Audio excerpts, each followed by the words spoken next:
नर्मदे हर। तो अब हम आ चुके हैं कबीर चौतरा।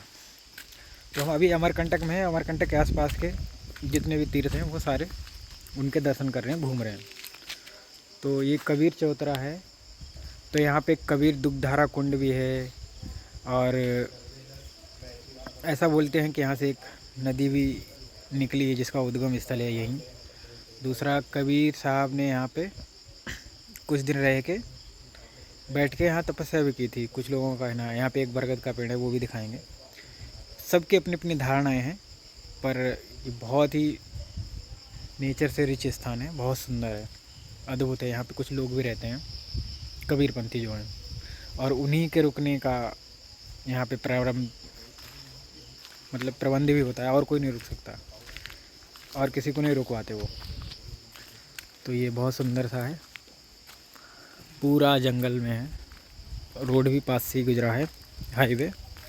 और यहाँ से सीमा भी लग जाती है छत्तीसगढ़ की। मध्य प्रदेश और छत्तीसगढ़ का बॉर्डर भी है ये। नर्मदे हर, जय हो। हर हर महादेव। तो ये संत 1559 में सदगुरु कबीर साहब बांधवगढ़ में जगन्नाथपुरी जाते समय यहाँ पे रुके थे। उन्हें साधु संतों के साथ सत्संग किया था। और ये जो कुंड है इसका जल बहुत पवित्र है, बहुत ही ज़्यादा। उसका कारण ये है कि ये जंगल में कई अद्भुत जड़ी बूटियों से होकर निचुड़ कर आता है, तो औषधीय गुण भी रहते हैं। और ये भी बोला जाता है कि कबीरदास जी जब यहाँ पे आए थे तो कबीर और नानक जी की यहाँ पे मीटिंग हुई थी, मुलाकात हुई थी। उसमें कबीरदास जी ने नानक जी के पैरों को धुला था, तो उन्होंने दूध से धुला था।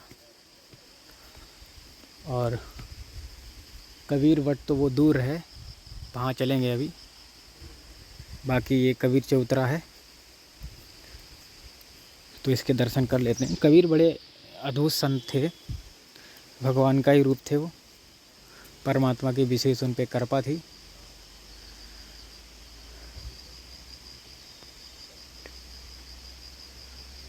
बहुत सुंदर है ये, बहुत ही सुंदर।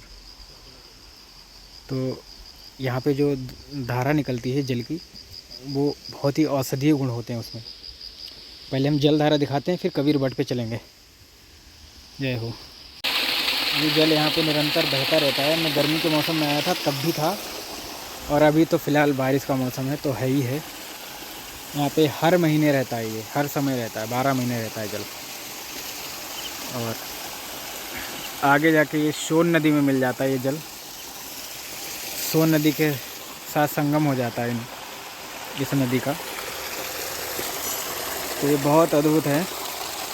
यहाँ पे हमको एक कबीरपंथी माता मिली थी, उन्होंने बहुत अच्छा वर्णन किया कबीरदास जी का। उनसे मिलके बहुत अच्छा लगा। बड़ी ऊर्जावान है और कानपुर की हैं, उत्तर प्रदेश की। तो वो बोली हमसे कहाँ से, बोलता हमने कहा हम भी भैया उत्तर प्रदेश से हैं, शाहजहाँपुर से। बोले अच्छा बेटा, अच्छा। देखो, जब आप अच्छे होते तो आपको अच्छे लोग मिलते हैं। बहुत अच्छा लगा उनसे मिलकर, उनसे बात करके बहुत आनंद आया। और ये हमारा लास्ट दिन है अमरकंटक में। तो इसके बाद हम आगे के लिए बढ़ेंगे, अपनी यात्रा फिर से शुरू करेंगे। 4-5 दिन से यहाँ पे हैं। और मैया का जो यहाँ पे स्वरूप है, जो सुंदरता है मैया के इस मैकल पर्वत पे, वो बड़ी ही अद्भुत। और कभी कभी तो ऐसा होता है कि विश्वास नहीं होता कि हम इतनी खूबसूरत स्थान पे आ गए। हर हर महादेव, नर्मदे हर। अभी चलेंगे हम कबीर चौतरा पे। कबीर चौतरा देख लिया, वट वृक्ष पे चलेंगे जहाँ उन्होंने बैठ के वार्तालाप किया था। मतलब तपस्या तो नहीं की यहाँ पे, पर हाँ कुछ दिन रुके थे वो यहाँ पे। हर हर महादेव, नर्मदे हर। थोड़ा हम जल आचमन कर लेते हैं। हर हर महादेव, नर्मदे हर। तो ये कबीर वट है यहाँ पे, बहुत ही अद्भुत वृक्ष है बट का। बट मीन्स बरगद। ये बहुत यहाँ पे काई वाई जमी हुई, तो फिसलन भी है, संभल के चलना पड़ रहा है। ये है वो वृक्ष अद्भुत। जय हो।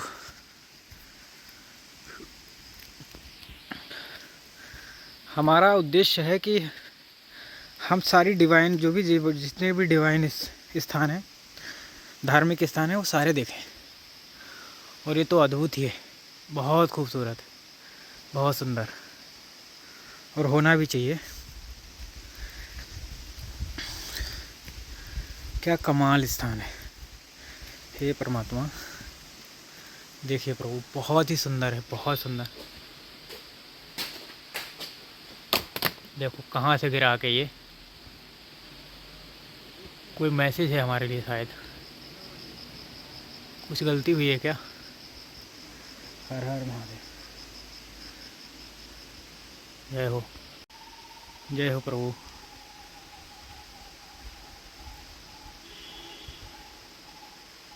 आप आवाज़ सुनिए।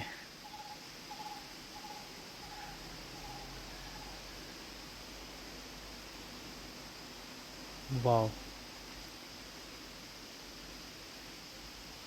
परम शांति। तो ये जो तरंग आ रही है नीली वाली, ये बहुत अद्भुत होती है हमारे शरीर के लिए। जय हो।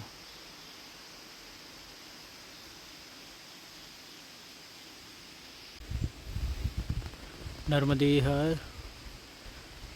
तो यहाँ पर जो ऊर्जा है, जो परम शांति है, और जो मैंने महसूस किया थोड़ा ध्यान में जाके, वो अद्भुत है, अद्भुत,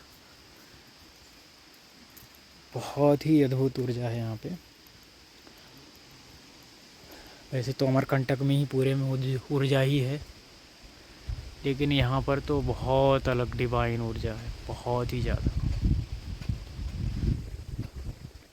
जय हो महादेव की। मतलब यहाँ पे आना क्या बात है। और जब मैं आया था तो मैं इस बट वृक्ष के नीचे नहीं आ पाया था पिछली बार। देखो इस बार आया हूँ और इतनी जागृत अवस्था में भी आया हूँ कि वो चीज़ें महसूस कर सकूँ। तब शायद मैं समझ भी नहीं सकता था इन चीज़ों को। तो सब परमात्मा अपने टाइम पे करवाता है जो भी करवाता है। हर हर महादेव, नर्मदे हर। मेरे पास शब्द नहीं है यहाँ की ऊर्जा के बारे में बोले हम। बहुत अद्भुत, बहुत शांति, परम शांति है, बहुत ही अद्भुत। हर हर महादेव। कुंड है और इसकी अच्छी बात यह है कि ये पूरा पत्थर से कवर किया है, इसको पक्का नहीं किया इन्होंने। जैसा नेचुरल होना चाहिए वैसा ही रहने दिया। ये बहुत अच्छी चीज़ थी। अब चलते हैं कोई दूसरा स्थान देखेंगे यार। अभी बचा है हमारा, मैं जैन मंदिर नहीं गया हूँ, जैन मंदिर भी चलूँगा। देखते हैं मैया की कृपा कहाँ कहाँ हमको ले जा रही है। हर हर महादेव, नर्मदे हर, नर्मदे हर। तो ये वो स्थान है जहाँ से मैया की बगिया बोलते हैं, जहाँ से परिक्रमावासी गुजरते हैं। तो हम इधर से इसलिए आए क्योंकि हमारा जो जल है वो मैया के ऊपर से नहीं निकलेगा, नहीं तो खंडित हो जाता है। इसीलिए हमको अमरकंटक आना पड़ा और इसीलिए हम माई की बगिया के ऊपर से निकल रहे हैं, क्योंकि हमको रामेश्वरम जाना है और हमारे पास है गंगा जल, जो कि नर्मदा मैया के ऊपर से अगर हम निकालेंगे तो वो खंडित हो जाएगा, क्योंकि नर्मदा जी बहुत शक्तिशाली हैं। तो माई की बगिया से हम निकल चुके हैं। कल हम आए थे घूमने माई की बगिया में, एक बार और भी आए थे, 2-3 बार आ चुके हैं यहाँ पे। अच्छा स्थान है। तो अब हमारा परिक्रमा जो है खंडित नहीं होगा, क्योंकि जो हमारी यात्रा है वो खंडित नहीं होगी। माई की बगिया का यही महत्व है। और हम पहुँचेंगे 2-3 दिन में, 2-3-4 दिन तो लग ही जाएंगे, नागपुर तक 7 दिन लग जाएंगे लगभग। और मैं वीडियो भी ज़्यादा नहीं बनाऊंगा, वहाँ की बनाऊंगा जहाँ कोई तीर्थ स्थान होगा, क्योंकि लोग देख नहीं रहे। अब अच्छी अच्छी जगह ही दिखाऊंगा। हर हर महादेव, नर्मदे हर। हर हर महादेव, नर्मदे हर। तो जितने भी दर्शक हैं सबको चैलेंज है कि भाई ये कौन सी जगह है, आप सभी लोग बताएं कि ये कौन सा स्थान है। जिन लोग ने नर्मदा परिक्रमा के वीडियो देखे होंगे वो बता देंगे, पूरे देखे होंगे, वरना बाकी तो मुश्किल है।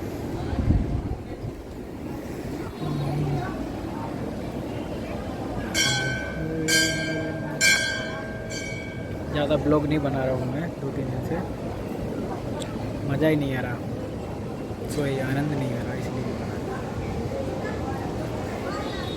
कोई अच्छा स्थान मिलेगा तो बनाएंगे, ऐसा सिद्ध स्थान मिलेगा तो बनाएंगे। हर हर महादेव। अभी तो मैया के किनारे बैठे, मैया को पार नहीं कर सकते क्योंकि जल खंडित हो जाएगा, हमारा गंगा जी का जल है। और यहाँ के बाद शायद मैया का किनारा भी नहीं मिलेगा हमको, हमारा दूसरा रूट रहेगा, नागपुर से जाना है हमें, तो 2-3 दिन में पहुँच जाएंगे। 4 दिन तो लगेंगे, 100-150 किलोमीटर है। हर महादेव। तो देखिए भाई सुंदरता आप लोग, बहुत सुंदर है ये। इस टंकी पे चढ़ना है मुझे, आज शैतान जाग रहा है मेरे अंदर। कुछ तो टेढ़े काम करते हैं, मैया के बालक हैं, शैतानी तो करेंगे। हर हर महादेव। तो अब चढ़ेंगे हम टंकी पे और देखते हैं कितना सुंदर नज़ारे देखने मिलते हैं हमको। आज हमारे दर्शक कहेंगे कि बाबा पगला गया लड़का। पगला नहीं गया, कभी कभी ऐसा भी करना चाहिए क्योंकि जीवन के सारे अनुभव हमको लेने चाहिए। हालांकि मैं इससे बड़ी बड़ी टंकी पे चढ़ा हूँ, लेकिन आदिवासियों के गांव में और उनकी टंकी पे चढ़ना एक अलग एक्सपीरियंस होगा। देखो कितना सुंदर है, बहुत सुंदर है। और मैं ज़्यादा ब्लॉग भी नहीं बना रहा हूँ आज के समय में, 4-5 दिन से। हाँ, आज मन किया शैतानी करने का। और सुजीत भाई हमसे देखो मिलने फिर आ गए, नए कपड़े पहन के।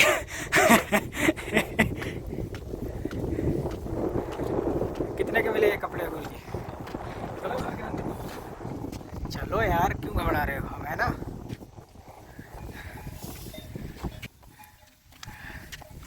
देखो नर्मदा जी साथ हैं अपने, टेंशन नहीं लेने का। ये अब यहाँ से आप देखिए सुंदरता, पर्वत कितना सुंदर लग रहा है गुरुजी। वाह, सुजीत दादा भी नए कपड़ों में एकदम हीरो लग रहे हो। अरे यार, अब की नर्मदा परिक्रमा में आना तो ये पहाड़ वहाड़ चढ़ते हुए जाना। तुम तो गाड़ी से आते हो। अरे देखो देखो, मैं दिखाता हूँ सबको, ऊपर पहाड़ी पे गायें चुंग रही हैं। वो दिखी हो थोड़ी बहुत तो, इसका मतलब ऊपर घर भी होंगे। क्यों गुरुजी? उस साइड से अभी एक पानी की टंकी भी चढ़ गई। हर हर महादेव, हर हर महादेव। नर्मदे है। चलिए आप उतरिए, मैं आता हूँ। तो मैं इसलिए दिखा रहा हूँ ये आप सबको क्योंकि नीचे से देखता तो उतना खूबसूरत नहीं था, लेकिन यहाँ से तो एक लेवल, एक नहीं कई लेवल ऊपर चली गई चीज़ें। इतनी सुंदरता है, इतनी सुंदरता है। और ये हमारा मध्य प्रदेश है जो कि बहुत सुंदर है। कल या परसों में, शायद कल ही पहुँच जाऊँ महाराष्ट्र की सीमा में, क्योंकि सिवनी के आसपास पहुँचने वाला हूँ। मैंने ब्लॉग नहीं डाला है। और सुजीत भाई हमसे तीसरे दिन मिलने आए हैं, तीसरे या चौथे दिन। तो इनका बहुत आभार, धन्यवाद कि आप हमसे बीच बीच में ऐसे मिलने आते रहेंगे। अब तो ये नहीं आएंगे क्योंकि इनका ये सर मंडला में ऑडिट था, ये अधिकारी हैं अच्छे, तो ये ऑडिट करते रहते हैं चीज़ों को। अभी अमरकंटक में हम लोग साथ में थे 3-4 दिन पहले, 5 दिन, और आज फिर इनसे मिलना हो गया। तो ऐसे ही मिलते मिलते लोगों से पहुंच जाएंगे। और ब्लॉग ज़्यादा बना नहीं रहे हैं हम आजकल क्योंकि थोड़ा मन नहीं लग रहा है, कुछ ऐसी चीज़ें हो गई। लेकिन सब सही हो जाएगा धीरे धीरे, मैया हार लेंगी। ख़त्म करो सब कुछ, फिर से खुश होने दो बच्चे को। है कि नहीं? उतार चढ़ाव तो आते रहते हैं जीवन में, वो कोई बड़ी बात नहीं है, ये मैं समझता हूँ। लेकिन फिर भी हम लोग सब ह्यूमन हैं, कहीं ना कहीं चीज़ें रह जाती हैं दिमाग में, दिल में।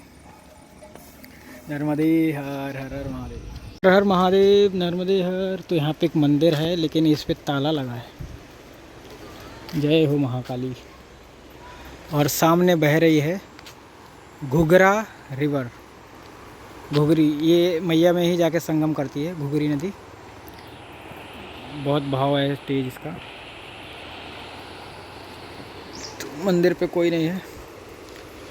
नर्मदे हर हर महादेव। तो इस नदी को हमको क्रॉस करना है क्योंकि इसके बिना हम आगे बढ़ भी नहीं सकते। जाना है उस रास्ते तो। जल अभी अच्छा खासा है और ये नर्मदा जी में जाके मिल जाएगी तो नर्मदा जी मोर पावरफुल हो जाएंगी और ज़्यादा जल हो जाएगा उनमें। बहुत खूबसूरत है ये, बहुत ही ज़्यादा। ऐसी सुंदर चीज़ें दिखाने में अच्छा लगता है। घुघरी रिवर है, अभी तो बहुत ज़्यादा जल है इसमें, लेकिन कभी इतना जल रहता नहीं है इसमें। बताते हैं कि बहुत कम जल रहता है, लेकिन अभी बारिश का मौसम है तो जो भी पानी बरसता है वो नीचे ही आ जाता है, तो अस्कर के बाद ज़्यादा जल होता है यहाँ। अच्छा भी है, बहुत खूबसूरती है, बहुत सुंदरता है। हर हर महादेव। नर्मदे हर नर्मदे हर।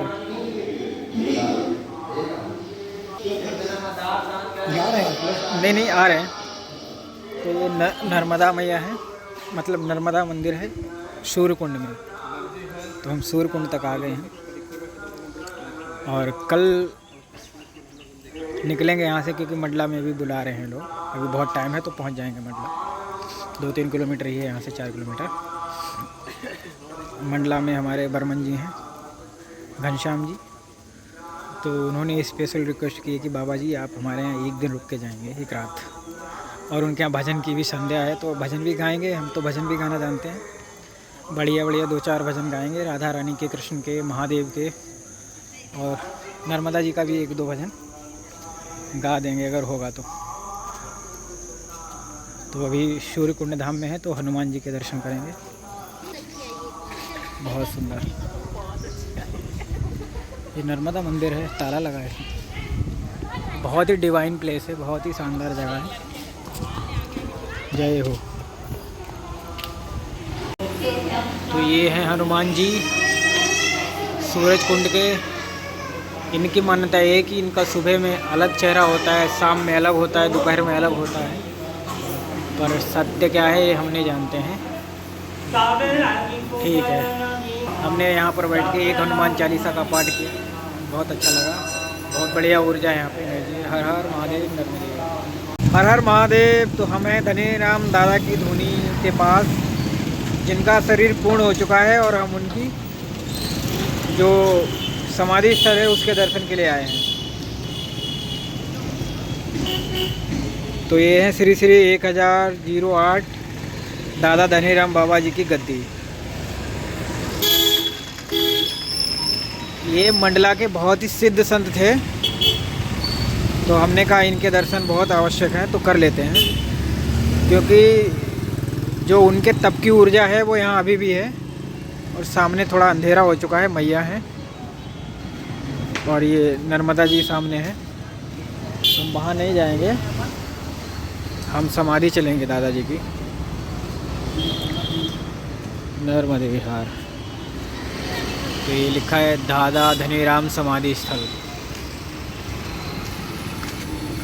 चलते हैं इनकी समाधि स्थल।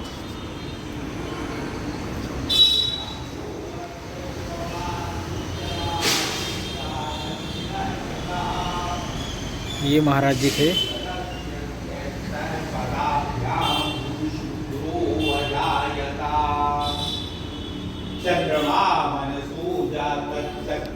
ये इनकी समाधि स्थल।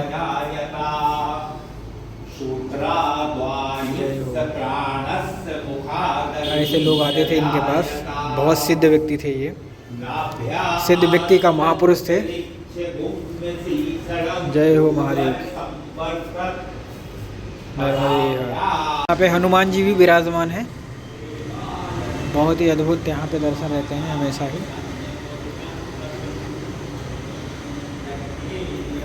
यहाँ पे बहुत ही अद्भुत है, यहाँ पे भी बहुत अद्भुत दर्शन है। महादेव जी हैं। जय हो। गजब की ऊर्जा है यहाँ पे। काल भैरव, शनि महाराज सब हैं यहाँ पे। ये जो दादाजी धनीराम धोनी वाले हैं, ये मंडला में बहुत ही ज़्यादा फेमस हैं, क्योंकि सब इनके जो चमत्कार थे, लोग बताते हैं कि दादाजी जिसको बोल देते थे, जिसको गाली दे देते थे, उसका काम हो जाता था। क्योंकि इनकी गाली फेमस थी, मतलब किसी को दुत्कार दिया तो समझो उसका कल्याण हो गया, ऐसा बोलते थे। हर हर महादेव। वैसे सिद्ध पुरुष तो थे ही, अब सिद्ध पुरुष जिसको भी आशीर्वाद दे देगा तो उसके जीवन में क्या ही कमी बचेगी। हर हर महादेव। नर्मदे।